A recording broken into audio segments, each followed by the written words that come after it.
গত জুনে ইসরায়েলের সঙ্গে টানা ১২ দিনের যুদ্ধের পর ইরানের সর্বোচ্চ নেতা আয়াতুল্লাহ খামেনিকে খুব কমই প্রকাশ্যে দেখা গেছে।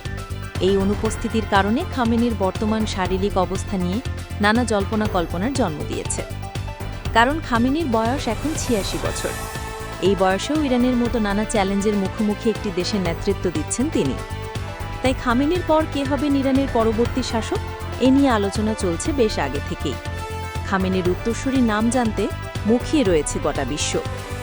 সাম্প্রতিক যুদ্ধে ইসরায়েল ও যুক্তরাষ্ট্রের হামলায় ইরানের বহু গুরুত্বপূর্ণ অবকাঠামো ধ্বংস হয়ে গেছে। নিহত হয়েছেন ১,০০০-এর বেশি মানুষ।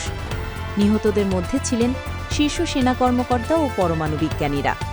যখন ইসরায়েলি বিমান হামলায় ইরানের বেসামরিক ও সামরিক অবকাঠামো ধ্বংস হচ্ছিল, তখন খামেনি ছিলেন সুরক্ষিত এক বাংকারে। এরপরও গোয়েন্দা তথ্যের মাধ্যমে খামেনির অবস্থান জেনে যায় তারা। যুদ্ধে কোনোভাবে খামেনির সেই বাংকারে হামলা চালালে ভয়াবহ বিপদে পড়তে পারত ইরান। নেতৃত্বশূন্য ইরানে যুদ্ধ করার মনোবলই হয়তো হারিয়ে যেত।